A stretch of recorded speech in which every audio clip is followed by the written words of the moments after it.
Hello, comrades. Good evening to those who live in Europe, and good afternoon to those who live in the United States. And of course, good night to our viewers from the Asian region. So today we're going to talk about the problems of the international communist movement. Uh, Today I will be accompanied by our American comrade, Thomas. Hello, Tom. Hello, hello again, Vasily. It's good to be back. Mm-hmm. Thank you. Uh, well, let's get to the actual topic of the stream. So, as you all probably know, the communist movement has a long story of ongoing crisis, which lasts for basically decades. And the situation right now doesn't differ greatly from how it was before February 2022. However, at the same time, there are some new things, new positions, and new organizations. And today we will go through all this situation, explaining the current situation in the communist movement, their prospects, their problems, and what's more important, the ways of solving them. Uh, yeah, don't forget to hit the like button, subscribe, and if you have not done it before, and you can always support our channel following the link. The link is on your screen right now. Yeah, as you can probably see, we have changed our stream layout, so it's more up to date, you know. We always keep our agitation high quality, and we always use great modern design for the communist agitation and propaganda. Well, Tom, would you like to explain briefly the main points of the current communist movement? Oh, sure, I can lay out something more of what you mentioned at the beginning of this stream about before and after February 2022, a date that's or a time period that's significant because of the military intervention in Ukraine by the Russian Federation and Putin. And well, you mentioned very aptly that the communist movement is very much the same before and after this new development. But what the military operation revealed was the importance of this rupture and this split within the movement in general between basically people who wanted to support Russia as the good, anti-imperialist side, and those who said that they wanted to take more of a stance like Lenin took during World War One, in which he said that communists shouldn't side with either arbitrary camp of imperialists, and but this is manifested in many different countries and many different parties. So in Russia, you can maybe tell us more about the split there and who supports the actions of the military operation and who oppose it. As we've discussed in the past, not many people do oppose it, or at least there's no organized movement, that's really large, that's ready to organize.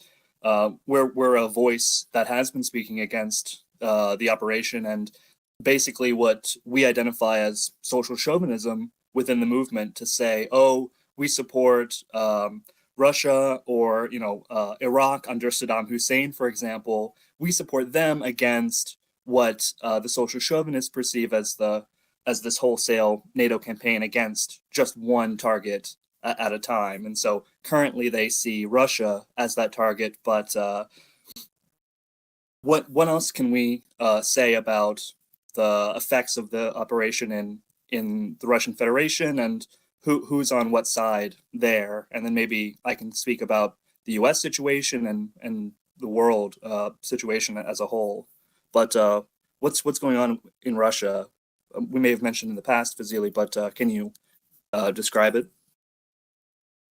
Yeah, at this point, I'd like to get a little bit larger scaled overview of the situation.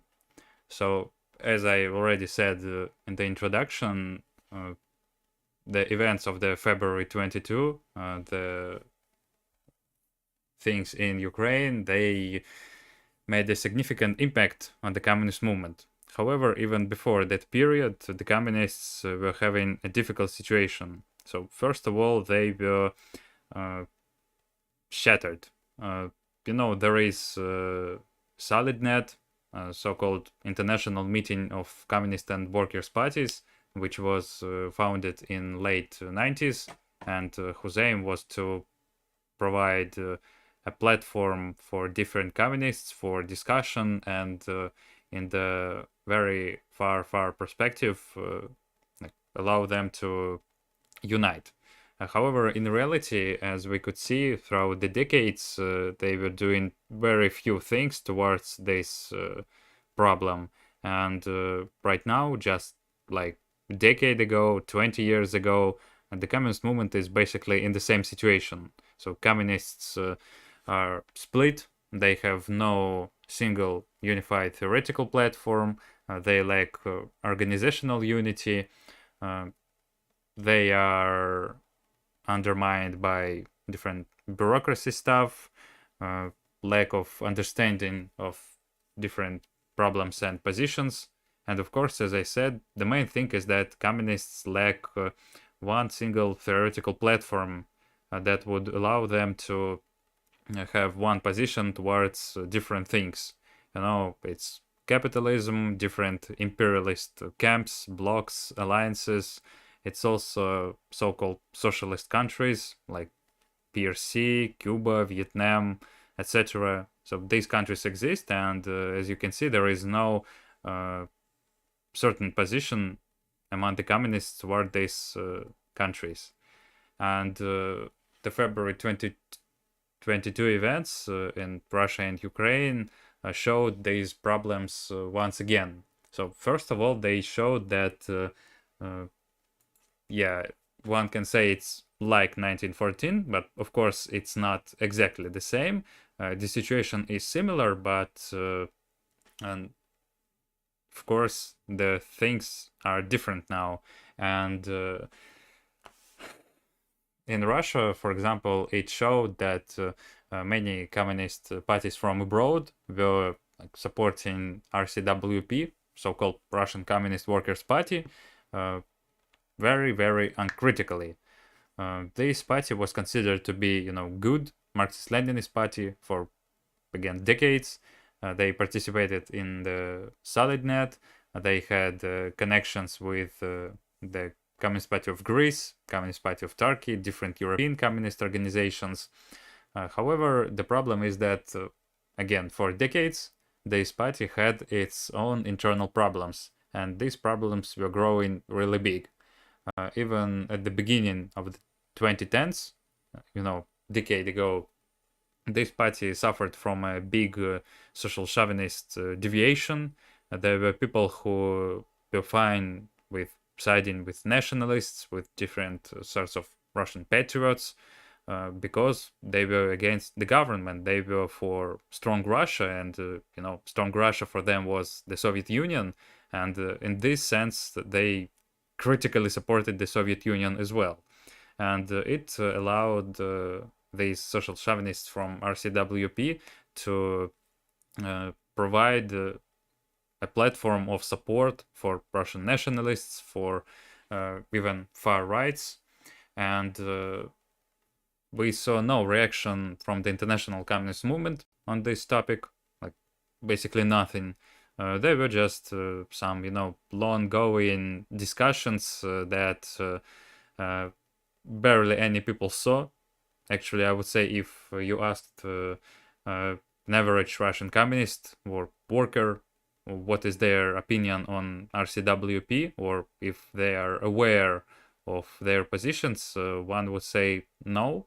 Like they would say they know this organization exists, but nothing more. And if we speak about international communists, of course, they had even lower level of knowledge about the situation in the communist movement. And yeah, this made a big contribution to the current events. Because, you know, if communists were not showing that they're fine with this thing, or they would criticize them for, you know, supporting different sorts of nationalists, for they would stand for working out a single unified position, they would actually do better than it turned out right now. What I want to say is that RCWP was for a long period considered to be a good party, a normal party, while in reality it was not. It served as a face of the Russian communist movement, and actually this face had a lot of bad things undercover. And of course, in the year 2022, these problems became too, you know, too big, I would say. And with their statements, one of the first statements, like published on February 25, said that you know, like, both sides are bad, but actually, and then they go on and go on with their explanation of why Russia is actually good and Ukraine is actually worse. So in the end, they started repeating this lesser evil logic and rhetoric. Uh, this situation also caused different splits in several left organizations, including RCWP itself. You know, there was an organization called Rot Front, which was an abbreviation from a Russian slogan, but it served as RCWP's broad left organization. Like, it was created because in the early 20s, the RCWP lacked official, you know, registration as a party, and they wanted to create a bigger and more broad party that would acquire political registration and would be registered as a Russian political party. And therefore, they sided with different broad lefts.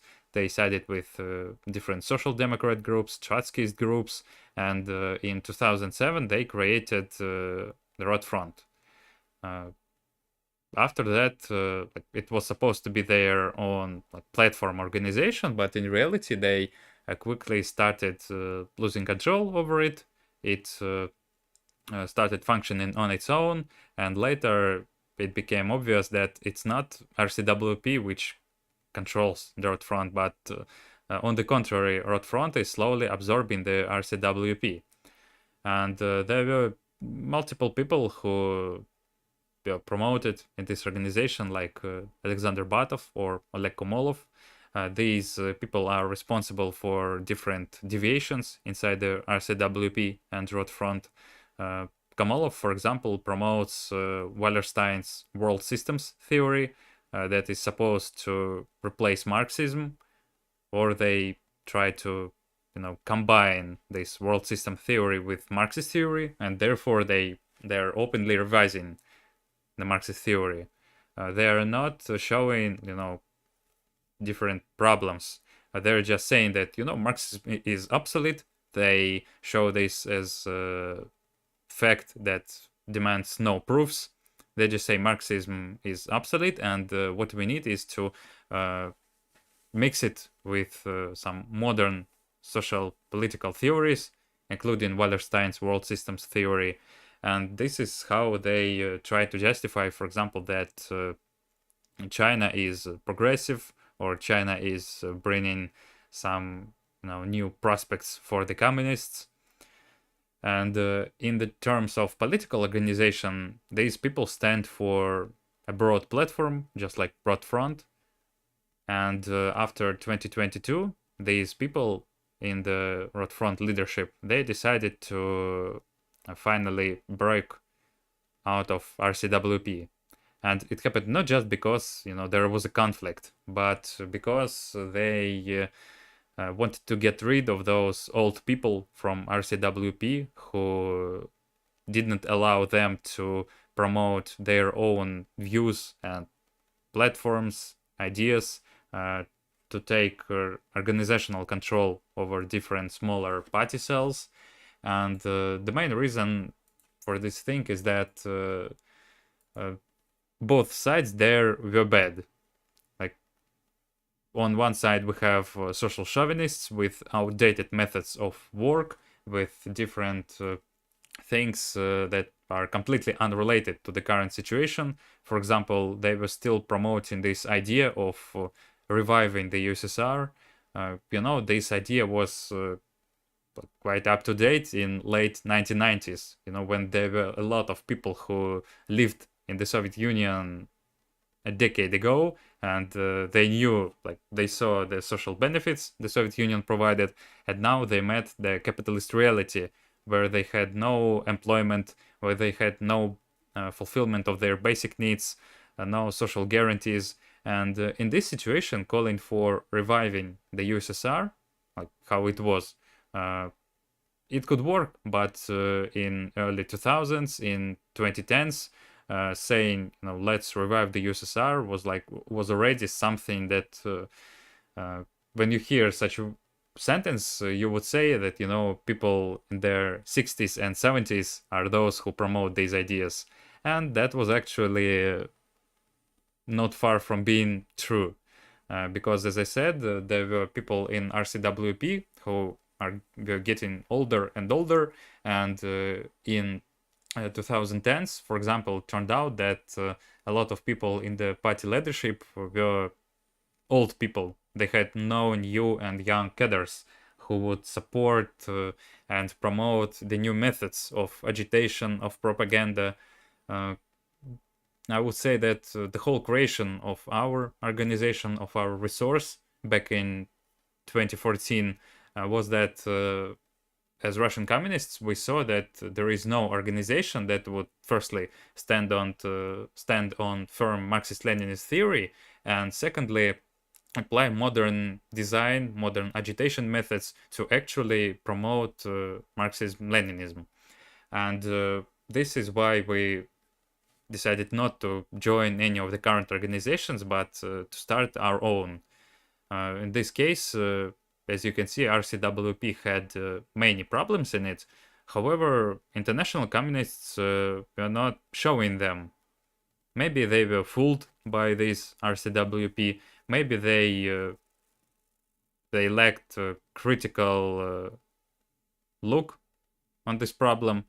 But as the time passed by, we saw that a lot of parties, they claim to support RCWP, and we find it unacceptable.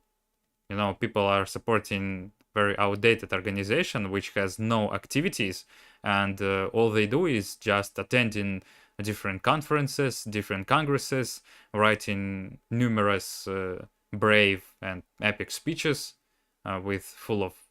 they're full of slogans, full of words that make no sense. And we see that all these conferences, all these resolutions, they ended with nothing. And of course, again, it's no wonder that in 2022 there was no Russian Communist Party that would support the internationalist point of view on the situation. I would say that our organization was basically the only one which made their opinion clear. We published our statement right when it started on February 24. We said that both sides are promoting their capitalist interests, their capitalist views, and this conflict will bring only worsening life standards for both peoples. And well, as you can see, a year and a half later, it actually was true. Yeah, so getting back to the Russian communists, as I said, Palestrom was the only organization that showed, not just anti-war point of view, but internationalist point of view, standing on the Marxist-Leninist positions and showing that there is a communist organization that actually is in solidarity with the international communist movement and does not support any side of the conflict. And this RCWP, well, they supported Russia, as I said, and we will talk about the consequences of these actions a bit later. Tom, would you like to explain what was going on in spring and summer 2022 following the conflict in the international communist movement?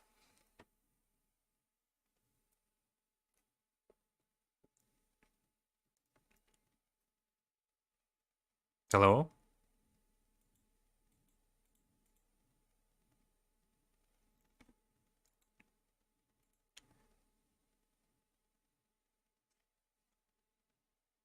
Thomas, can you hear?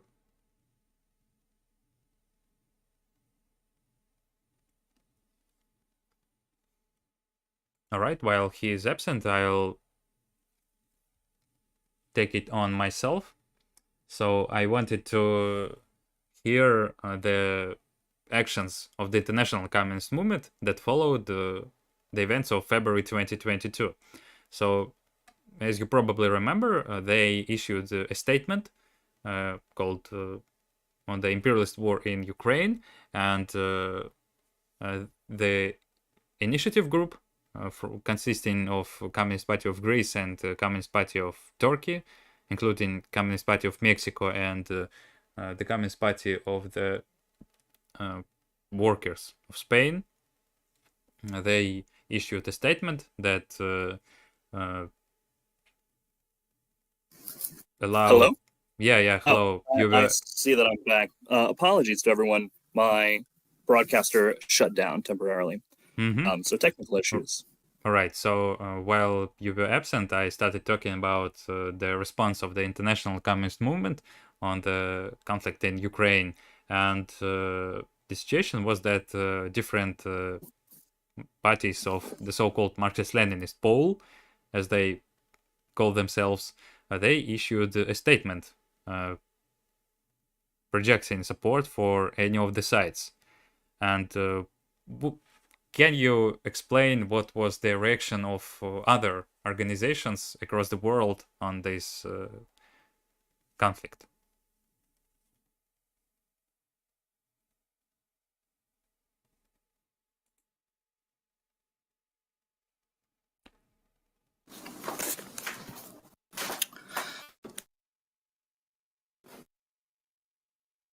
Well, he is messaging Tom is experiencing technical issues. So again, I'll have to explain it myself. Well, there were different organizations that supported this statement. They have a list of signs on their site, SolidNet, and there were different organizations that would considered to be at least questionable. You see, for example, among the signs, there were a sign of the so-called Communist Party, South African Communist Party, CACP. And when I opened their site back in spring 2022, I saw, like right on the main page, I saw a material translated from CPRF, you know, social chauvinist, opportunist Communist Party of Russian Federation, that was promoting the point of view that was basically on the contrary from the actual position of the statement of the Marxist-Leninist parties. And this party had its signature under this statement. So, you know, on one side you're signing the statement about both sides are bad, but at the same time you publish materials on your own site providing support for social chauvinist point of view. In my opinion, in the opinion of other communists, that was not just questionable, but a sign of big problems in the party, of it being opportunist and social chauvinist. And the main story was going between the Communist Party of Greece and the RCWP, because right after it started, they started issuing different articles and materials against the point of view of each other. So the Communist Party of Greece was promoting the idea that it's an imperialist war, and communists should provide no support for any of the sides. At the same time, RCWP was promoting this idea that yes, both sides are capitalist, but actually, and they were referring to the fascists in Ukraine, to NATO, to the United States, their imperialist expansion, and of course, in the words, they said, we're on the Lenin's side, we're using Lenin's method, but in reality, they ended with saying, there is the United States, there is NATO, there is European Union, and Russia is doing what Russia doing is basically the lesser evil. And this is the point of view they supported and they keep supporting right now. This strict anti-Americanism. The problem with this point of view is that, despite who started the conflict, despite their expansion, both sides are still imperialist, as they are, capitalists in the stage of imperialism, and imperialism is the last stage of capitalism. And they were showing support for the side that would not, defeat the Western capitalists, but actually take their place. Just like it was with the American capitalism itself in the early 20th century. You remember back in 1900s, back in 1910s, the United States were not so strong. Yes, they were expanding, they were doing things in China, in Latin America, but they were actually doing it under slogans of bringing democracy, protecting Latin American countries from European imperialism, and they became big economic power in the world scale after World War I, because before World War I, the United States were in big debts to their European creditors. And when the World War I broke out, these countries were plunged into war, and they were forced to ask for loans for financial and military support from the United States. And this is why after World War I, the United States became a great economic power. They were developing greatly, and it was thanks to the Great Depression that made their view of prosperity dramatically fail. And of course, it was after World War II when the United States strengthened their positions and became what they call a superpower. And what the current capitalist side of Russia and also China are doing is they are doing the same thing. They're expanding, they're calling it prosperity, they call it anti-imperialist, but in reality, when the other side becomes weaker, they are going to be the ones who are going to take their place. And, right now we see globalization in terms of, I would say, Americanization. People basically anywhere on the planet, they know what genes are, they know about English being basically one of the biggest spoken languages in the world. They know different things about America, about United States. They have McDonald's. They have all sorts of things. They celebrate Halloween. And if China replaces the place of, if they go instead of the United States, it's going to be basically the same, but with Chinese characteristics, Chinese specifics. It would be Chinese New Year instead of Halloween, for example. And it's going to be Chinese capitalists instead of the American ones. You see, this is the so-called difference. And in reality, it's no difference at all. And all these things are actually going from this point that there is a lesser evil, and if you want to defeat a big American capitalist, you should side with anti-imperialist, allegedly capitalist. The problem is that there can be no anti-imperialist capitalism right now because all capitalists are in the stage of imperialism. And this is the point that RCWP was promoting. They're still promoting. They're promoting that there is a lesser evil, and we should side with it. That it would open far broad prospects for the communists. The Communist Party of Greece responded with their materials, standing on the internationalist positions.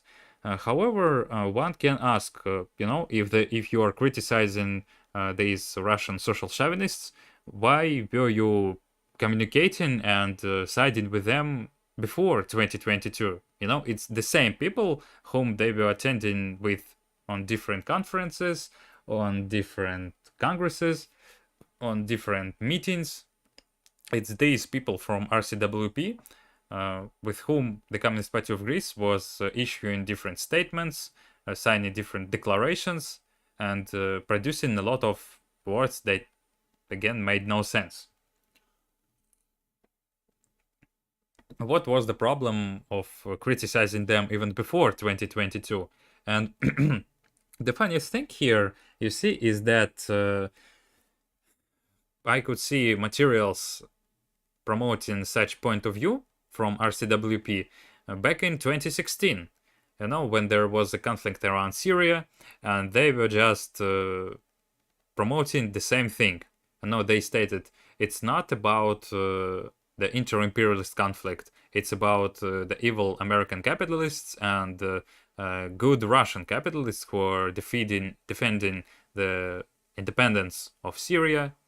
Well, in reality, they were fighting for basically oil fields and infrastructure.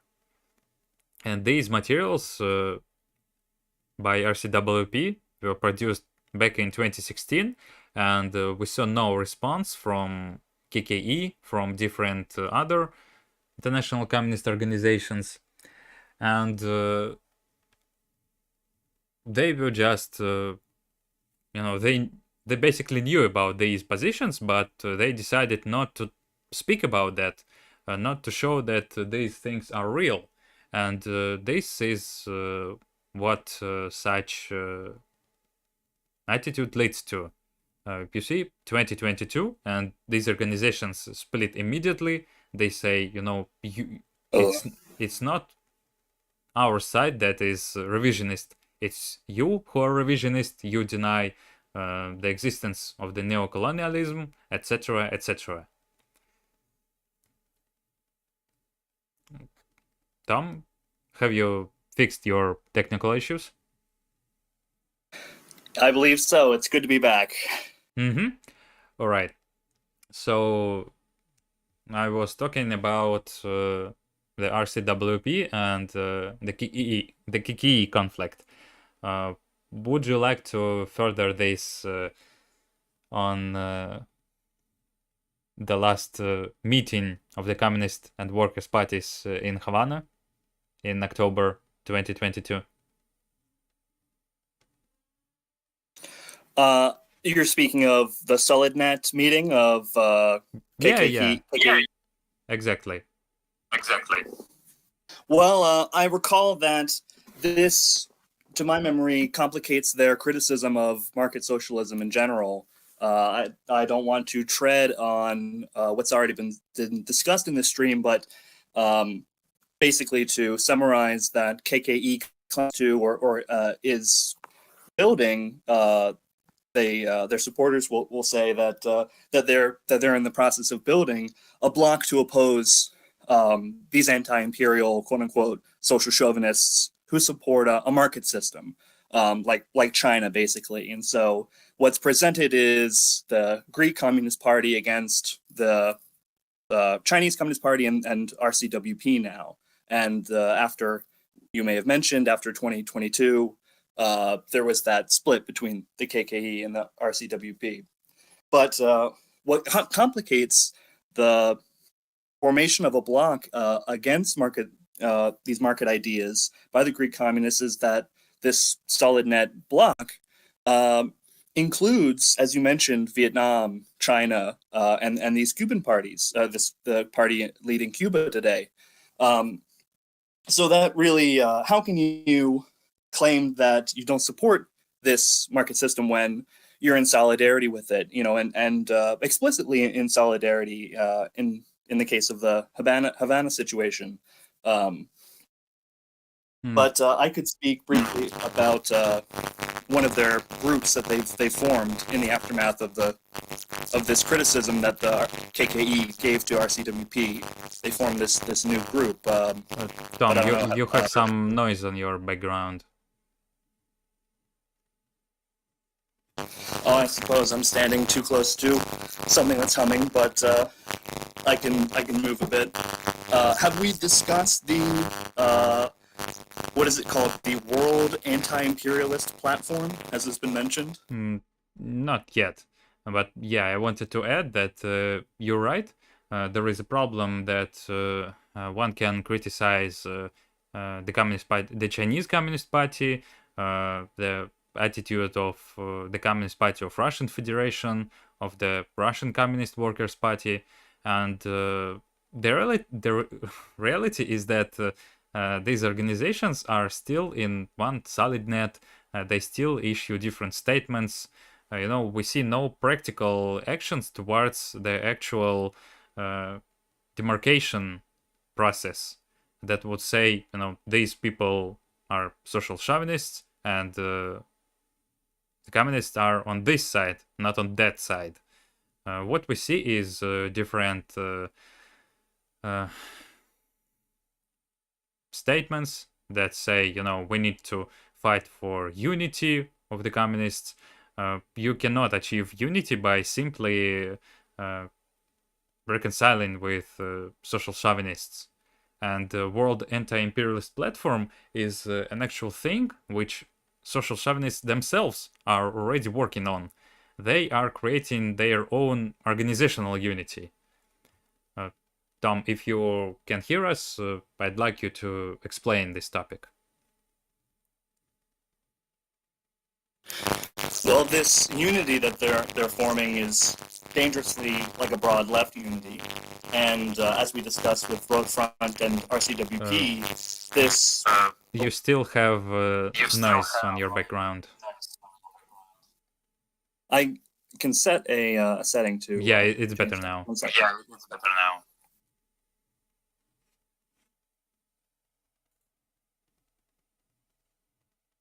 Well, I can speak on the. I'm sorry, distracted by this talk of the noise. Could we give me a framing for where we are in the conversation again? Yeah, in this case, I wanted you to tell about the World Anti-Imperialist platform as an attempt for social chauvinists to have a single organizational and theoretical platform. Well, in that situation, it's very funny to talk about the World Anti-Imperialist platform in that sense, but that's the exact sense that they want you to think of it from. That this is a coming together of kind of publications and releases by all these different communist parties around the world, and they're all unified, basically in support of Russia, in support of Serbia, in support of China, right? The national states of these countries, and not the people so much, but the states and their struggle in what we would call an second contradiction conflict, just between different powers. But we discussed earlier that these people like to have these publications without any work behind them, and the World Anti-Imperialist platform is a great encapsulation of that. They are pure media focus, and if we look on their public, official material, we see individuals from the the CPGB-ML, which is a extreme right-wing group, as well as Party of Communist USA, which has made a hard right turn within the past year and a half. Driving away all the people of principle from their party. This is Party of Communist USA, and really doubling down on their associations with mainstream communist groups like the Workers' Party of Vietnam, which is the ruling party of Vietnam. So they treasure these relations. But what is this platform doing? And what work does it do? It's laughable. I mean, even an organization like ours kind of looks well in comparison to what these people are doing. But yeah, as we've discussed, they're basically taking a stance against the Greek Communist Party, and that seems to be their main obsession, is soiling the name of the Greek Communist Party. But the way they go about this is very funny. So they haven't existed for very long, but if we go to their material, what that they call ideological battle, very funny and serious name there. There's only 1, 2, 3, 4 statements on the entire nature of their ideological battle. And when we go into these statements, we see very little. We see 1 or 2 paragraphs. The very first one they published was only 3 paragraphs or so. And basically, they're just reporting on statements by the KKE to try to embarrass them. And it's like clickbait, just trying to generate press against the Greek communists. And it's very low level of criticism. They complain that the Greek communists equate Russia with NATO, for example, but they only elaborate that with like 1 or 2 sentences of quotation by the general secretary. So they don't go into a serious analysis. Normally, I would encourage people to stay away from such a group and such a page. Especially with this group CPGBML, they produce a lot of agitation, constantly producing social media videos and material. But that's all they do, right? And they associate with other kind of right-wing, quote-unquote, leftists. And they get platformed by Russia Today and other, well, formerly Russia Today, but still people like Caleb Maupin and everybody in this circle get promoted by, Russian media and Chinese media. And one of the founding members of this anti-imperialist platform, Christopher Halali of PCUSA, is an employee of Chinese media. So that connection is very direct. But that's all they do is create the appearance that there is such an opposition. And to give some specific relation to that, we can go to their Greek comrades, the KKE-ML, which positions itself to the left and always better than the KKE, but really doesn't have any special positions or any positions that are really better. They now associate with this World Anti-Imperialist platform. And so you have, 6 or 7 people marching in Athens with this party. And so I mention this because it's very interesting that these sorts of people who support the World Anti-Imperialist platform so vigorously, or at least the formation of this bloc, right? An anti-imperialist so-called bloc against, more critical communists. They call everyone who criticizes this, people like Red Sails, which is one of these publications, Infrared, which is another outlet, very famous on the internet now. But they both call people Trotskyist, and on what basis? Criticizing China. That's it. That's all you need to do is criticize Putin, even or criticize Chinese capitalism. Yeah, and they call you at this point. Sorry for intervening, but I'd like to make some words about this take of, if you're criticizing China, you're Trotskyist. You see, the problem is that these people who claim to make this stance, they mechanically transfer the position of Trotskyist towards the USSR to their position towards the PRC. The problem is that in the Soviet Union, there was an actual socialism. Means of production were socialized.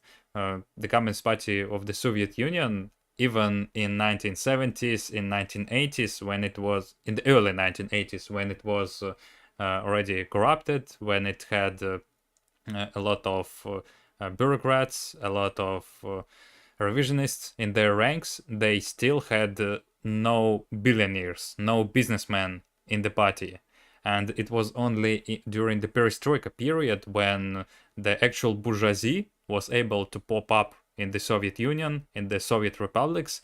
And this was actually one of the things that caused the Soviet Union disintegration, which happened really quickly, like in 5 or 6 years. Now, in 1985, Gorbachev proclaims perestroika, and just 5 and 6 years later, in 1990, 1991, the Soviet Union is destroyed.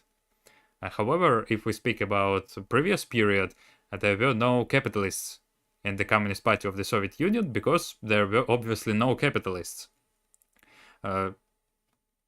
It happened because the means of production, as I said, were socialized, and they not just had a power which called itself socialist and the actual power in the Soviet Union, but they also had an economic basis for socialism, meaning there was an actual socialism. And if we take China right now, we can see that it's not just it's not just a corrupted party. They openly have bourgeoisie in their ranks. They have billionaires in their ranks, and I would say that the Soviet Union, like, it failed, it was destroyed in 1991, but capitalists, they are acting fiercely there. They proclaim themselves to be anti-communists. They show no respect to the Soviet past. And in China, capitalists adapted. They now marching under red banners. They even make different monuments to Mao. As you remember, probably in the previous decade, there were different news about giant golden Mao statue in China. And these capitalists are actually expanding right now. And of course, each side claims they are anti-imperialist. Russia and China, it's already a lot of words spoken about that. They're obviously saying, we're against Western imperialism. But the Western imperialists on their side also claim themselves to be anti-imperialist. Just a few days ago, when these events in Africa started, the European Union representatives started to say that Russia is trying to subdue African countries by the grain deal. They're trying to act like imperialist. And you see, at this point, they try to turn this word into a label. No, you're imperialist, no, you're imperialist. And I would say they try to make it a label, just like social chauvinists are trying to make a word Trotskyist a label. And you see, this is why when they say you're a Trotskyist, if you don't support China, it's just wrong. It's wrong because they try to transfer the positions of Trotskyists to the Soviet Union to the positions of the Marxist-Leninists towards the current China. And it's wrong because these countries have different economic platforms and different political sphere. And this is why if one supporting China, it's they're not communists, just like if one is opposing China, they are not Trotskyist. They're not capitalists, they just see that there is no socialism. Right, and they apply this mechanistic theory completely opportunistically. They say, oh, how can you argue with such and such millions of Chinese Communist Party members? But then I wanted to make this connection to the World Anti-Imperialist platform and the Greek situation, that they march with this tiny party, the KKE-ML, and oppose the KKE. Well, isn't that against what you were saying about, or what they say? Oh, if you're the opposition group, then you are Trotskyist. Well, you are the opposition group. You are undermining another more successful communist parties all the time. But you don't care, because it's all about whatever makes your own position stronger. And the World Anti-Imperialist platform appears at this recent protest in front of the U.S. Embassy in Athens, and they only have like 7 people as members of standing alongside the KKEML. But so that they're saying, oh, we're working with larger groups, and really they're the opposition group in many countries, and they don't, But my real concern with their use of Trotskyism is that they've completely removed any philosophical content of Trotskyism. Trotskyism becomes whatever they want it to be, and basically they now say that it's anything to the left of market socialism, social democracy, Mm-hmm. basically. Um, they don't make any theoretical or philosophical determinations of what Trotskyism is, and but they just use the term as a pejorative, complete buzzword, which is that's the worst that the internet can produce for the communist movement, is empty buzzwords thrown around just to attack people, like Fed, which I've even seen in the comments here, just throwing around, oh, you don't agree with me, that means you're a federal agent. Well, that doesn't Mm-hmm. even make sense. Literally both sides can say, oh, you are a Fed, for Russia, or you are a Fed for the US. But in the end, they're not actually making any real determination, any materialist determination about who could be a federal agent, or what these terms mean that they're saying. When they say Fed, I'm sure they don't even think about the deep realities of what that term means. That there are federal agents in the communist movement, and what would they support? While in the history of federal infiltration in the United States, the U.S. often would create groups that claim to oppose the United States. Some of them were neither Moscow nor Washington. Yes, some infiltrated groups Mm-hmm. did hold that, but other groups did not. Many other groups that were federal groups, fake front groups, they supported a Maoist position, or they supported a Soviet position. Whatever position can gain them whatever influence. And today, it makes just as much sense for a federal agent to appear to be a supporter of China as it does for them to oppose China, because many Americans will be alienated by claims of, oh, we should support China and we should support Russia. Many Americans will be alienated by this statement. So the federal agents would be very interested in having us be alienated from like it doesn't seem normal for a person to go, oh, hooray for Russia, when they attack and intervene in Ukraine. It doesn't make Mm-hmm. so. Uh, there's more to it than than this reduction of sports words, but it applies and typifies their work generally, of the anti-imperialist platform and of the CPGB-ML and PCUSA, who are behind this group. They care about appearances of having this wide front and of having all this support, but they're not actually doing social work, to build their parties. Mm-hmm. Um, and I see one mention here of the new Communist Party of Yugoslavia, and so they're celebrating this group, but the communist movement in Serbia is not in a good place, even though this big party exists. The communist movement in Russia is not in a good place, despite the existence of this KPRF and RCWP, groups which they support. Why isn't the communist movement any healthier than it was 10 years ago if such parties exist?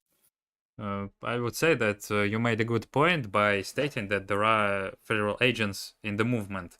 I would say just it's not the agents of the United States government, but of any other imperialist governments. And in this case, it's no wonder, for example, that this CPGB-ML, so-called, has connections with Russia Today. They supported George Galloway, a well-known British former member of parliament who was in the Labour Party when he was excluded. And this George Galloway, for example, was even leading a program on the British Russia Today channel called Mother of All Talks. And he also created the so-called Workers' Party of Britain, which served as a front organization for CPGB-ML. And, well, if we speak about these organizations, we don't know if they're on open funding or not. But if we take things like CCP, things like Party of Vietnam, Workers' Party of Korea, these are, well, obviously funded by the government. And of course, we can see there that both sides try to utilize these anti-imperialist, anti-war sentiments in their own favor. Well, Russia and China, it's enough said. A lot of so-called communist organizations like CPGB-ML, KKE-ML, CPRF, RCWP. And if we take the other side, they're also showing their support for different leftists, for social democrats. They're funding different funds, foundations. In Germany, for example, it's Rosa Luxemburg, it's Friedrich Ebert foundations that allocate money for different leftist organizations that support the European Union, that stand on anti-war platform, but they're also anti-communist, obviously, since these organizations are the actual continuation of the United States, of the European Union policies during the Cold War period. And getting back to this World Anti-Imperialist platform, what I wanted to say is that this platform is an actual organizational unity, at least an attempt of social chauvinists to achieve their organizational unity. You see, they try to split themselves from the movement. They claim they have their own group, and this group is the real communists.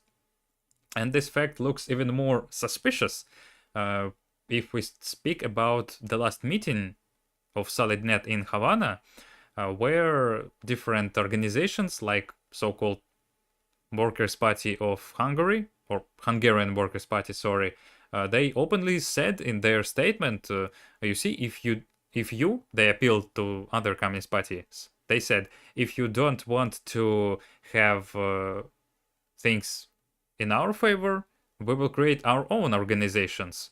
And this World Anti-Imperialist platform was created in the same October 2022.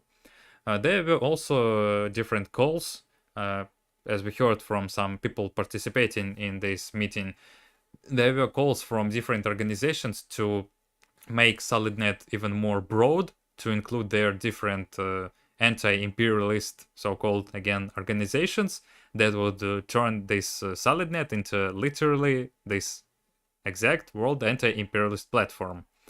And the problem is that, you see, social chauvinists are acting. As you said, Tom, you're here, right? That's right. Yeah, as you said, they are producing a lot of agitation. This may have some problems, they may look ridiculous, but again, they're acting. And this is what the actual communists, well, lack of. The problem is that we see these discussions in the articles, different materials, statements, but we see no practical actions against social chauvinists. Social chauvinists are acting, they are organizing, they're producing their own propaganda, they're issuing statements on multiple things. But the most important thing is that they try to find connections with the people who think like them, who think similar. And the actual communists, what they do? They do, unfortunately, nothing. And this is the big problem. You see those Communist Party of Greece, Communist Party of Turkey, Communist Party of Mexico, some other organizations. They have some their own communication. They have so-called European Communist Initiative, but we see no practical results of these things. Sometimes we even see a very bureaucratic approach. You see, when we messaged the Communist Party of Sweden, their leadership responded very quickly in just a day or two, and we asked them do you want to exchange materials, to work out different things, to stay in contact? And they said, well, it's no problem, we can translate our materials for you, you can send your materials as well. They had no problems. And later we approached the Communist Party of Norway, and their response was like, well, we're in SolidNet, we work with the parties, and you are not the party, goodbye. And of course, such an approach is very bureaucratic, it's very formalistic, it depends on the actual name. And there is a big problem. The party, the Communist Party, is not the party by the name, it's a party by the essence, by how it creates its organization, how it sticks itself to the workers' movement. About the size of it, finally, you see, when people have a group of dozens of people, even if they're 100 people, and they say we are the party, it's wrong. It's not a party. It's not a party. It's, well, you're a communist organization, but obviously you're not the party. The party is thousands of people involved in this work. And this is why we here, for example, we decided not to call ourselves a communist party. Yes, Padishturm is a communist organization, but obviously it's not a party, despite the fact we're aiming at building such a party in the countries where we operate. And despite yeah, go on, Tom. Despite the fact that other groups that call themselves parties have even fewer members than us and less activity than us, they get to be, you know, for their country, they get to be, oh, we're the party for our country for this position. And then they get thrown into the media and saying, oh, this country has a communist party and, you know, holds this position, but it only has 20 people, you know, 10 people. Mm-hmm. I would say that, I would say that even Lenin wrote, it's not enough to claim yourselves to be vanguard. You need to act like a vanguard. And this is unfortunately what we don't see in the majority of the current communist parties and organizations. There was mentioned this new Communist Party of Yugoslavia. You see, Balkans are highly mixed region, filled with different nationalities, religions, peoples. And if we take Serbia, like, compared to the size of other Balkan countries, it's relatively big. But if we take this new Communist Party of Yugoslavia, for example, when we communicated with one of their former Central Committee members, turned out that this self-proclaimed party has about 100 of people. And these people call themselves party. Well, it's ridiculous. It's not a party. You're a group, you're an organization, you may have an organization, but again, you're not the party. And what's even worse is that the KKE, for example, communicated with them, they worked with them, and they saw no problems with operating with such a group. And yeah, well, during 2022 year, this new Communist Party, of course, sided with Russia. They turned out to be social chauvinists. They proclaimed the critical support for lesser evil, and etc., etc. And it's not the only case. You see, even our organization, we have a long story of trying to reach the Communist Party of Greece. We messaged them back in 2019, 2020, and we considered them to be, you know, a big, real communist party with a good theoretical platform. You see, they have really good materials, but when we came to actual communication, we sent them questions. You see, we're a communist organization. We want to know the opinion of your party on this, on this, on this, on this, on that. And what we got was, you see, they said, the Greek communists said, you see, you are not the party, and we try to communicate with parties, not with the groups. Therefore, well, if you want to know our positions, just read our materials on the site. The problem was that we have already read materials on their site, and this is why we were asking them these questions. And such an approach was really confusing for us. And it happened in this very time when they had publications from basically unknown resource called Socialism kz.info, from the so-called socialist movement of Kazakhstan, which is completely unknown neither in Kazakhstan nor in other Soviet countries. And what we found out is that they work with those who call themselves party. You know, if we would label ourselves a party, we would have a more open approach. But we decided not to, and they're like, you're a group, we're not working with groups. Just like this so-called CP of Norway. And such an approach obviously damages our whole cause, as you probably understand. Right, and they, in the same vein, worked a lot with the Party of Communist USA, which they gave a greater validity to than it, quite frankly, deserved, because this was a very unstable group, a mixed bag of every kind of Marxist-Leninist, completely contradicting each another for many years, and the KKE formed these relations with PCUSA, and now we see what kind of organization has been formed, a completely backwards organization that supports all the worst problems of the right wing of our movement. And KKE can say, oh, we tried to lead PCUSA in the right direction, as did Party of Communists of Mexico. They can both say, oh, we tried to lead them in the right direction. Well, maybe they shouldn't have been granted this high level of seriousness if they weren't prepared for real party work. And then, of course, PCUSA splits into many different groups, and two of them we've just talked with, and they're to the left of PCUSA, but all that's left is now this extreme right-wing element that is very incalcitrant in its support of China and modern Russia. But I wanted to relay one event from the recent activities in this group, if we have time. And it relates back to something that was mentioned before. Yes, go on.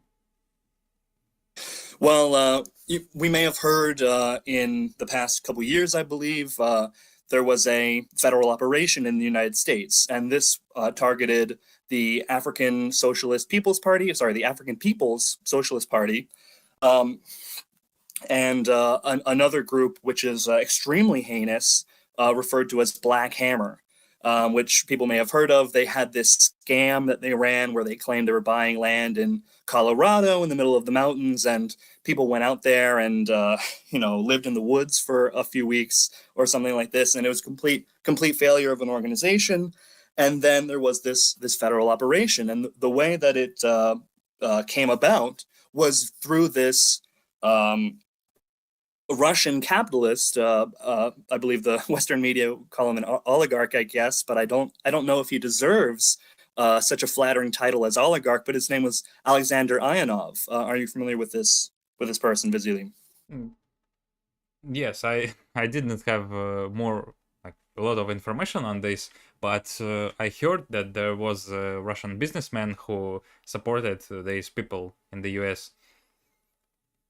Right, and he supported a lot of left-wing things, generally, broad left. But one of the biggest occupations of his energy and his money was giving funds to state separatist movements in the United States, and what this means is states like California or Texas would split off from the United States, or these were movements for such an end, and he gave some money to them. And the leader of Black Hammer also received money from this individual. The leader of Black Hammer, Commander Ghazi, said that this man Ionov was his Russian sugar daddy once in a public video. So it was very clear that there was this connection between Ionov and Black Hammer. And so what came about was that this Russian capitalists went around the U.S. movement and sprinkled money all around and got the attention of the FBI because some of this stuff is very illegal. And so what happened was that this Russian capitalist doesn't care about the consequences for leftists, like African People's Socialist Party, who got their headquarters busted up by the FBI and raided, and they were detained and things like this. But it was all because of their association with this man, Alexander Ionov. And the connection to Party of Communist USA was that this almost happened to them as well. And the reason this almost happened is really the interesting part of the story, that this individual, Chris Halali, who was mentioned before, you can see him on the page of the Anti-Imperialist platform, WAP. This individual was always a campaigner for the right wing of the movement within Peace USA, and he is their international secretary. And what he campaigned for was he fought in party groups and meetings to take money from this individual, Alexander Ionov. And isn't it interesting that this would have brought the federal attention onto Peace USA the same way it did to Ghazi and Black Hammer and APSP. Now, Christopher Halali, received training from the U.S. Army, and he worked in very advanced special operations training for many years. And he went off to immediately after that, he left the army and went to fight in Syria. But the important involvement of him was, what did he want this money from Ionov for? This money which would, cause a court case against Peace USA. Well, Halali campaigned for a monument to communism to be built with this money on his private property, where he lives as, yes, a very comfortable, very, homey and I should say wholesome existence as a petty bourgeois on his little farm in Vermont. He wanted this money through Peace USA to build this little monument, whatever it would have looked like, on his farm. So a completely, I would say, bullshit reason to take money and endanger the entire party. But of course, Halali is still leading the party today. I believe he's still the international secretary, despite the fact that it seems he almost led the party directly into the jaws of federal entrapment. Like I said, we can't say, oh, if you support this position, you're a Fed. If you're against that position, you're not a Fed. That's just not how these things actually work. And there are real dangers like this that are constantly being carried out against communists. Yeah, I would say that the truth is that you don't need to be a Fed to be actually revisionist or opportunist. A lot of people do like this even without being paid. And in this case, it's quite funny to see that there was a story about RCWP as well, where one of their members was forced to work in the country house of one of their leadership members. And compare it to the Chris Halali story, they definitely have some coincidences, at least. So the situation is that these organizations, they still exist today, and what's more weird is that the Marxist-Leninist pole still sits in one organization with them now in SolidNet. And they are not making any steps towards the real organizational and theoretical unity of Marxist-Leninists themselves. You see, just as we discussed before, the communists must have their unity. They can have organizational unity only if they have theoretical unity, if they have one opinion towards the biggest problems of the current movement, of the current world. And social chauvinists, they're actually performing this task. They're doing their own things and they're organizing. And as for Marxist-Leninists, we see not just lack of these actions, but we see passiveness. We see them being apathetic. and this is a huge problem. So getting to another question, as I see people were asking, like, what differs a communist organization from a communist party? So firstly, obviously, every communist party is a communist organization, but not every communist organization is a communist party. The thing is that the Communist Party is strong enough to perform as the vanguard of the proletariat, of the working class. The Communist Party has its connections with the working class. It's represented on the national scale, and not every communist organization can be considered to have such a representation, to have such level of connections with the workers movement. And well, usually it's shown in terms of quantity. You see, when you have several thousand people, this organization is strong enough to compete for this vanguard of the proletariat name.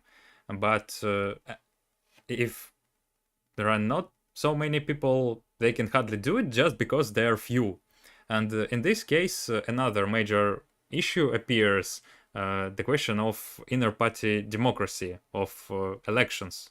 You see, parties have congresses, they elect leadership, they provide a platform for inner organizational discussion. And if we speak about not a party, but a communist organization, sometimes it's funny that people who have several dozens of people, who have 100 members in their organization, they try to basically play democracy. It's funny to see attempts in democracy when you have 3 or 4 members in your local cell of the party.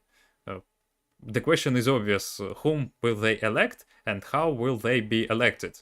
You see, when you're 4 people and you're suggested to vote for anyone among these people, it's hilarious. And of course, it's a different topic when the party has several thousand members, when they have hundreds of members in their cells. This is where elections, this is where democracy can be fully implemented. And if we speak about the communist organization, in our opinion, is that their tactics, the tactics of the communists, should always stay together with the current reality. What I want to say is that you need to use these instruments that help you in this certain situation. And if the situation changes, this is where you change your instruments as well, your methods as well. And it's quite known throughout the history of the communist movement. When communists were suppressed, they went underground, they were in the state of war, just like the Russian Communist Party during the civil war in Russia. Yes, they had congresses, but it was weird to speak about democracy in, for example, these regions that were occupied by counter-revolutionaries. There would be no democracy, there would be partisan movement. And when the situation became better, well, the organizations were able to act, to implement more democracy in their activities. At the end, the main difference is the capabilities of the organization to act as an actual vanguard of the proletariat. If you're strong enough, if you have theoretical platform, if you're an actual party, you're built like a party and not like a broad organization, well, you're a party then. And it's not a matter of name. You see, it's not enough to name yourselves a communist party and become a communist party. I mean, you cannot become a communist party if you name yourself like we're the party. You can become a party only if you work like a party. This is the big question. Right, and in line with what you were discussing just now, I have a question for the social chauvinist movement, for all those watching, which I see in the comments. Some of them are there. You have this association, speaking to people in the World Anti-Imperialist platform, that you have associations with some of the most powerful countries on earth. Russia and China, and you have formal associations with the Communist Party of China, and you say that supporting them is the minimal position that we can take. That this is what the material conditions allow us to do. That we must support market socialism because it works. This is what the material conditions permit, and this is same said for social democracy. That this is what we have to do because social democracy is the only way we can move things forward. Well, what I'd like to ask, why hasn't the Communist Party of China sponsored a world communist movement that's been successful and existing in every country? With all this money and all these international connections, the potential to support the communist movement by China from the position of modern China is truly astounding. That they have the potential to do so much, especially when you compare it to the history of the Soviet Union.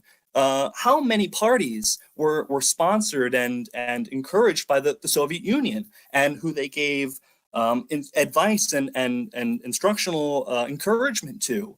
In every country of the world, there was a communist party formed basically around the time of the 1910s, around 1918, 1919, 1920s. From the formation of the Soviet Union, encouraged all these parties to be formed and to move away from social democracy. Where is that success from the Chinese money? Where is the Chinese organizational presence around the world? And you look at World Anti-Imperialist platform that claims to associate with them, and it's this skimpy thing that has clearly no serious work being done behind it. It's probably a project by CPGBML, but the potential for work but on their part is truly incredible. Like there's so much work that could be done if you took a market socialist position, and I'm sure they have maybe they have associations with market socialist parties in various countries, but the Chinese Communist Party has not funded this real world movement. And if they applied some of that money, I mean, we wouldn't exactly be thrilled, but at least we would see the results of this work. Yeah, another thing about China being socialist or not, like people ask for signs of socialism, but we can clearly see the signs of capitalism in the Chinese economy. One of the major things, of course, is that they have opposite classes. They have the proletariat and the bourgeoisie. They have billionaires. They have businessmen. This is one of the signs of capitalism. Another thing is that they have overproduction crisis, and China is a part of the world market system. They are dependent on different things, and when it comes to the overproduction crisis, Chinese economy is affected as well. You see, one of the stories that is well known is about Chinese housing, Chinese buildings. They build a lot, but these houses, these rich apartments, they're either torn apart or just left abandoned because the market is too big. They cannot consume all these houses. And, well, it's not a problem under socialism.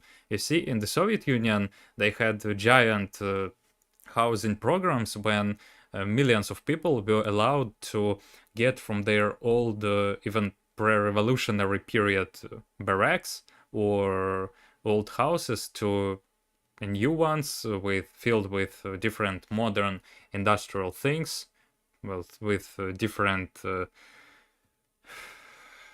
benefits, I would say.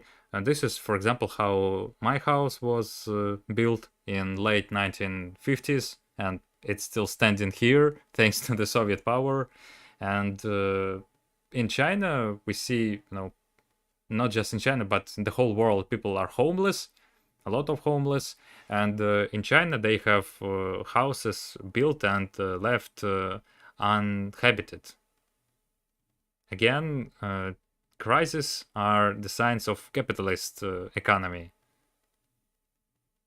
Right, it's the same in the United States. They're constantly building these luxury apartments in every city and these big condos, but very few people actually live in them because the conditions of they make the rent outrageously high, so they only get certain sections of the workers, the absolute richest levels of workers can afford to live in the urban city. Um, but I wanted to respond to a commenter about funding, and that's one of the reasons I discussed, my question of where is the money of the Chinese Communist Party going into the communist movement? Why aren't we seeing these dividends? And someone asked us, probably because of our shiny new stream graphic, they asked us, why don't you show us where your funding is coming from? Uh, let me see if I can find it exactly. But yeah, he basically says, Abhishek says, why don't you show us, you would be terrified to show us where your funding is coming from. And well, no, we're not. You can go to our Patreon right now and you'll see how much money we get. And in other cases, if we were really sponsored by NATO and all these other things, the podcasts and media outlets that's supported by NATO have Patreons, and if you look at them, they have many anonymous donors donating thousands of dollars every month, and so these media outlets and these shows. They get, they don't have to think of themselves as being funded by NATO. They might not even realize it, but then they get, $1 million a year income from this show they do. Look at our Patreon. Look at how much money is coming in from us or for us. You'll see that before all this banking trouble with the sanctions on banks from 2022, our funding actually went down, which doesn't make sense if NATO was increasing their campaign against Russia so intensely through us. It doesn't make sense that our Patreon would, have so many contributions removed forcibly by NATO sanctions. Um, and so you can visit our Patreon and donate today. Yeah, exactly. Yeah, So exactly. the thing is that capitalists have their own ways to promote their own capitalist agenda, promote their capitalist agitation, and of course, when they do it, it's not about these small sums of money we receive, but about giant millions, basically, of dollars spent for different capitalist think tanks, different things like PragerU, for example. It's like one of the brightest examples if we take the United States. They also have things like Russia Today here in Russia, where they spend giant millions of rubles instead of social security, social guarantees. And yeah, if we take communists, Marxist-Leninists, I mean, then we can see these problems. We can see lack of theoretical unity, lack of organizational unity, different problems of bureaucratization, different things connected with very formal approach toward different things. And one of the most important is the lack of communication. Communists, you see, have always been a movement of international scale. They were always proud of their international connections. And in this case, right now, we see they are not fitting this. They are lacking this international communication. And what is the way to change the situation? Would you like to explain? Well, we can try to organize a communist movement, for one thing. But we're already working in one organization.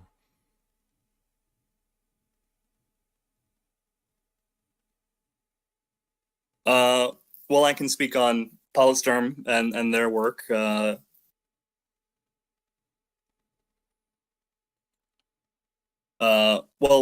when Polystorm was building its work, they didn't have all this help and all these groups pushing for such statements to be made and to explain to us, what examples we should take and what what a party is and what agitation is. These are basic things and basic ideas that all communists need to have built up inside them, and they need to work on. And these basics of Marxism-Leninism have really been lost. And the old theory isn't being applied or isn't even being studied diligently. And so each organization needs to approach everything on its own, basically from scratch, and relying on the experience of these old Marxist-Leninists. But these old, Marxist theorists lived 100 years ago, basically.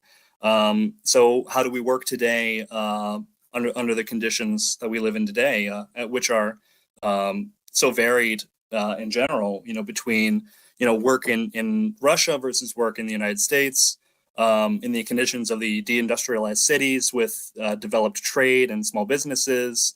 What should we, align ourselves with the petty bourgeois farmers and things like this. I recall the KKE-ML recently, in their most recent criticism of the Greek Communist Party, this group associated with the Workers' Anti-Imperialist platform says that KKE doesn't support enough the petty bourgeois farmers, which in reality are a very small part of the working class in Greece. And small subsistence farmers are a small number compared to this whole working class. So who is going to organize them? How do we work with office workers and other employees of developed companies? How do we organize trade unions in countries without a culture of struggle? What is the manual that shows us how to carry out this work? Well, there is no single center. We have the SolidNet and KKE giving their voice, but no one explains these simple problems that we all have to organize around, and it's very opaque how this communist work is being carried out. We have the International Communist Review, which is talked about sometimes, but it's a very mediocre carrying out of this work that we describe needs to be done. It's necessary that every organization does this work, and not just in by appearances like WAP, but we have to actually single people out and share our experiences and constantly be diligent on our work. And we have to form real interactions in this way and not formal interactions.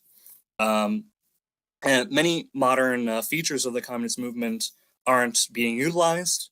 And why? Well, everyone is occupied with their own affairs. They're stewing in their own pot, and they're not thinking, how does this apply to the international work? The local front of struggle does not imply separation from the main one. If the Marxist-Leninists had to set up a truly international work, then we would have attained 1,000 times better than being in the current state that we are. Exactly. For example, and just an example is that these Western anti-imperialists, so-called, what do they call the working class?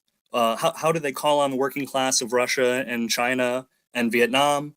Well, doesn't their position suggest that they not perform this work, or they have to perform very different work, basically in support of their own government or something, and not so actively this new tendency, this trend that's building in support of social chauvinism is moving us away from doing real organizational work.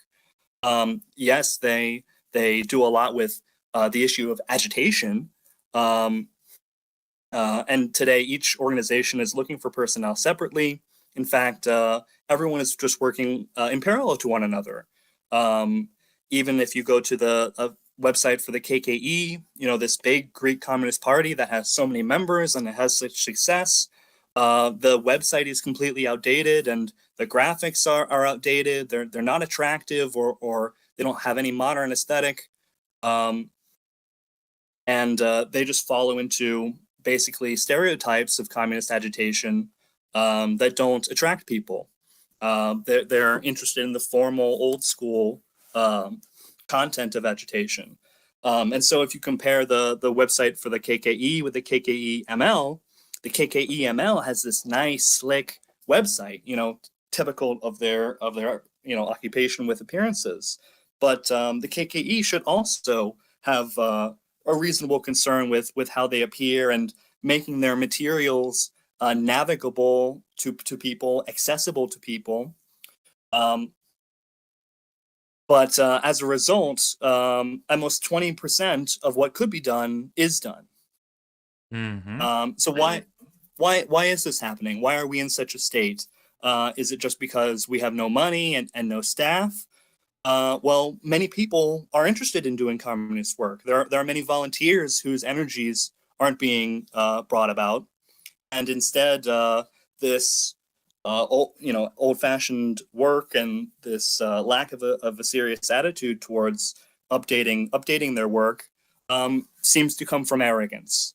And is it really so difficult to put a few smart communists who understand design into one team from several organizations in order to create high-quality graphics and work out designs for specific needs?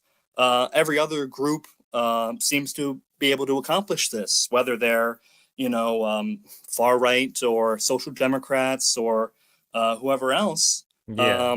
This our own work would be greatly facilitated by this new attitude, and so we in Politsturm do this kind of work. We're doing such a high quality design that everyone recognizes. Oh, this is unique. That this is being done. That high quality agitation is being made. Everyone recognizes it. Well, it's not so hard to do. And we're ready to share the source files for our graphics and adapt them to your needs if you contact us. We don't see a serious attitude towards this, and I think it is again arrogance. This saying, oh, that's just online, or oh, that's just a pretty picture. Well, we need to agitate, and this is the nature of agitation, that we are attracting people through such methods. So we can talk a little deeper as well about the political education. So once we agitate people to work with us, how do we get them, in a Leninist ideological frame, have a real unified position? Well, we need to have a political education system. So should I talk about this? I would like to provide some words on this topic as well. So, briefly speaking, the way of solving these problems is firstly, like, if you call yourselves communists, then you must act like communists. Just like I quoted Lenin before, it's not enough to claim yourself to be a vanguard, you must act like a vanguard. And in this case, every communist should seek for an opportunity to get in connection with other communists, with, first of all, communist organizations like ours, of course. And it's not, just having a chill talk. A lot of people sit on numerous Discord servers, on different chats, subreddits, and they think they're performing communist work by simply chatting with their friends here. It's wrong. It's not a communist work. The communist work starts when you join a communist organization, when you study Marxist-Leninist theory, when you know what you're working for, and you know that your work will be valuable. And in this case, our organization is performing this work. The practical outcome of our struggle is communists basically organizing, doing what they must. And if they're not doing what they must, well, it's a political struggle. You're either surviving or you're thrown away or into the trash, you're forgotten, you disappear, just like many communist organizations of the past, even of the present. We see a lot of different again, communist parties, communist organizations who claimed themselves to be parties, and they're disappeared, they're gone, they do not exist. And in order to avoid such a situation, communists must unite on the basis of everyday practical work. It's design, it's exchanging materials, news, positions, exchanging theoretical materials that are of a great importance for us, especially on China, on the PRK, on different topics of capitalism, even on the current conflicts. And this work can only be done again if the communists act like communists and not like petty bourgeois people like bloggers or something like that. And we have many organizations that bring together lots of different left-minded people, but is that a Leninist attitude towards building a party? No, because these people all have their own ideas. We're not trying to form a new DSA, which like the Democratic Socialists of America, which are so big in the U.S. today. They include many Trotskyists. And these Trotskyists form the left wing of this group. But of course, they're all social democratic in alignment. But the group ends up just being dominated by right wing bourgeois forces, and the Trotskyists struggle fruitlessly and really really pathetically against what's clearly a bourgeois domination of the DSA. And they say, oh, we can build up a real communist movement within the DSA, within this broad left context. But that's not really the case. And it's similar with all other groups, the PCUSA being another example, the Party of Communists in the US, that they had all sorts of different people join. Basically the only standard was if you supported the Soviet Union and Stalin, then you can join. And so they, embraced many people who had some very strange ideas, and they did not have a unified platform at all. And so this unified platform has to come through political education in order to have a unified Leninist party with a unified Marxist-Leninist position, a unified political position that people can share and strengthen each other by having such a strong position. We need political education. And that's another thing that's not treated seriously. Many people call it a success just to recruit many people. But what do you do with these people? You could put them to work, but what will the nature of this work be, and how will their ideas affect this work? Well, we in Politsturm are fighting for the quality of personnel and for a quality organization. And so people need to know the theory perfectly and understand everything and apply it on their own. And we can trust different members of our group to have good positions because we have set a unified standard, a unified position. This is what we stand for as a unified group. And we don't have to police ourselves like the Communist Party USA or PCUSA, constantly policing themselves and saying, like the official outlet of Communist Party USA, or I believe it's called People's World. It's an unofficial outlet. They're constantly contradicting the main voice of the party and the main positions of the party. And it's the same in many other broad left groups that they can't agree on anything or build anything because they don't have a unified position in theory. They don't have the people, and frankly, the people haven't studied. So there needs to be a systematic attitude towards training people in theory. And with a single training program, with a single list of references, this kind of work is really possible. There's no Marxist-Leninist literature in many languages, and no one is doing this work, despite the fact that every country in the world, we have this tradition of the ML movement that translated all these works into almost every language on Earth. And Trotskyists and Maoists translate their works, but who is systemically translating the work that's being published by all these other groups. They say, we talk about SolidNet, and they have their outlet in defense of communism, which has rival outlets, but it doesn't systemically and comprehensively translate everything that all these groups are doing, and clearly that wouldn't be good in this case, because then they would be translating everything from the Chinese party and the Vietnamese party, so that they have to be more selective because of this disunity. But that regardless of that, we need to have access to what these other groups are discussing, so that we can actually start to build a unified position. And what about the communists? Are we doing this work to unify our positions and unify our languages and literature?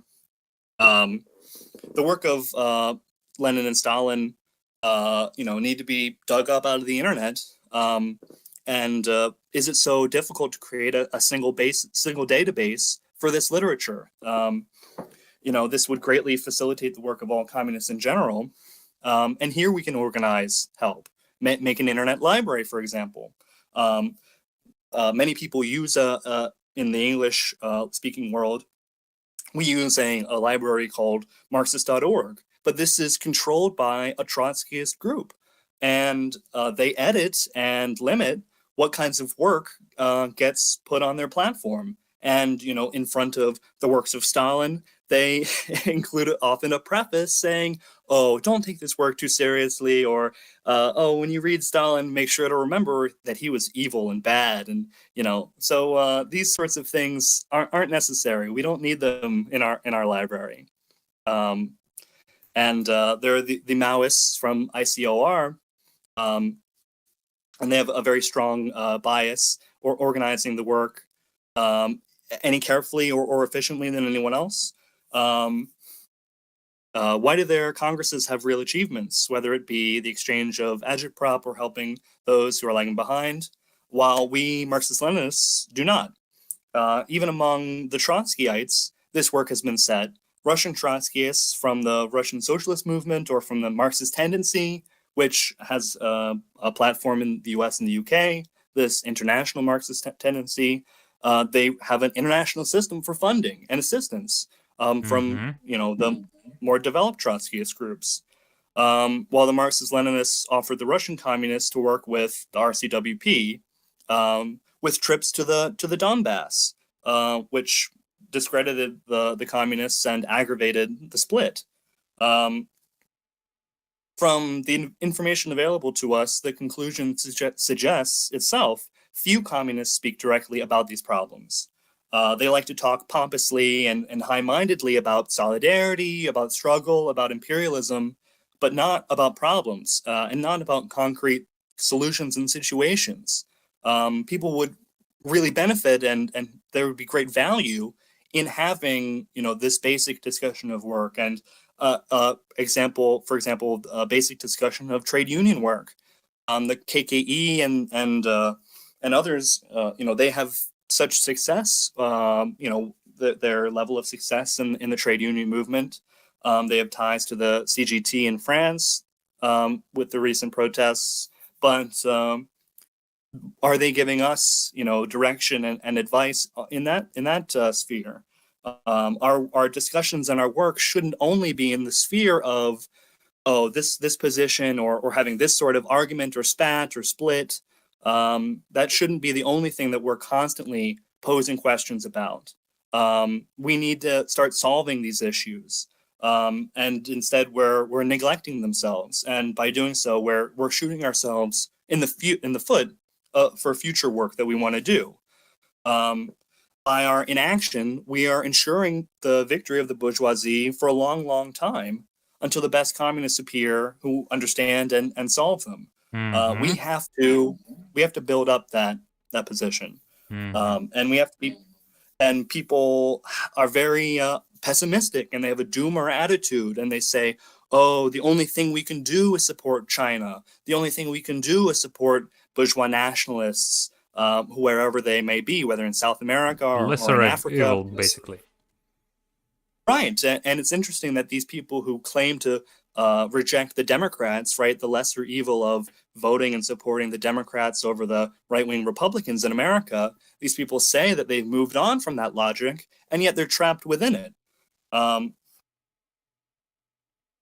the question should really be the more basic issues of work, and many people make kind of impromptu and spontaneous forays into real work, like PCUSA, and we discussed what back when before PCUSA had this split and revealed how right wing they are. We discussed what work are you doing, and it was very sporadic and very spontaneous, and they had people who were ready to do work, but it wasn't organized comprehensively, and I'm sure that that wasn't helped by the lack of a manual or the lack of a real discussion in the international movement of how to carry out this deeper organizational work.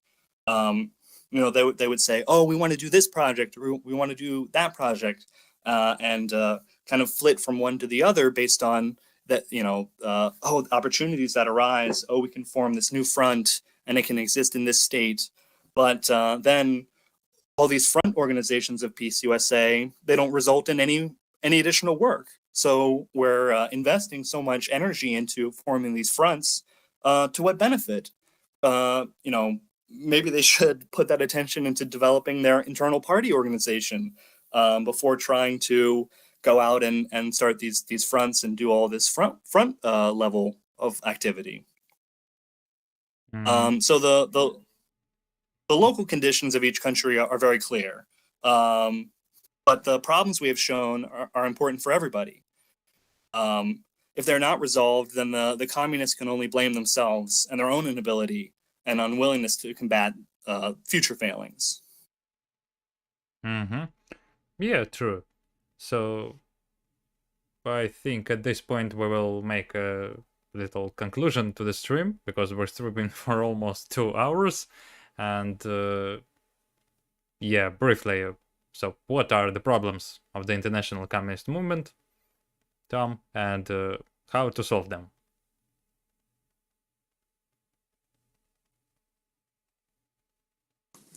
Well, that's a big question. The problem being we don't have a unified platform.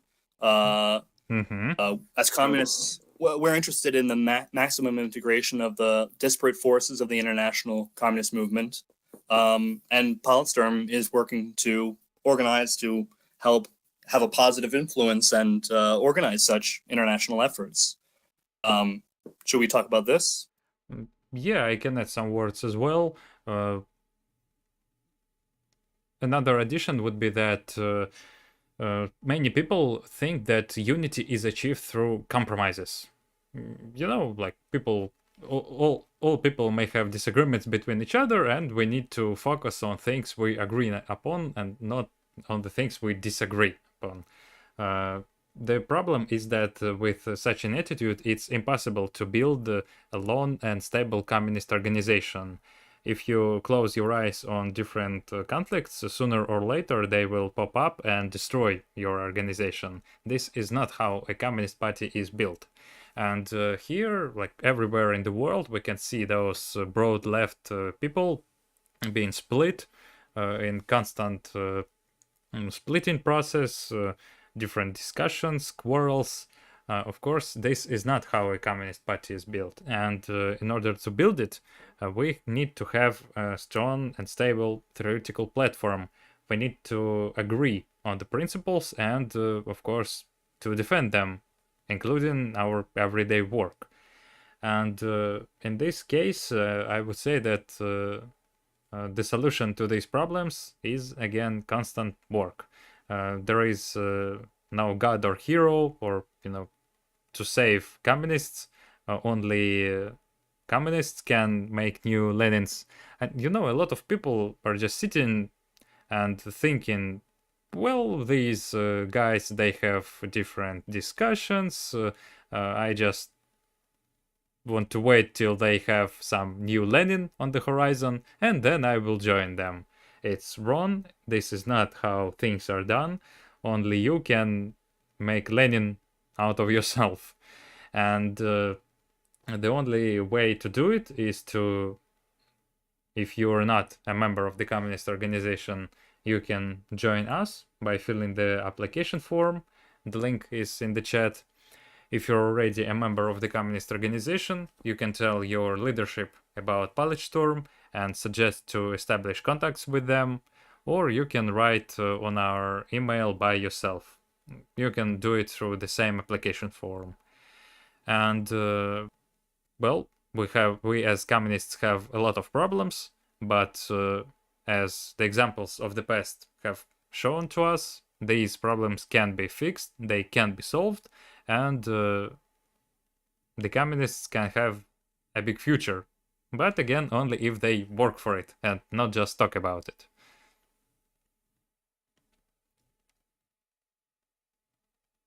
Absolutely. Well, I think on this note, we will finish the stream. Thank you all comrades for joining in today. Don't forget to press the like button and subscribe if you have not done it before, and we will meet you in the next couple of weeks. Thank you and goodbye. Thank you all.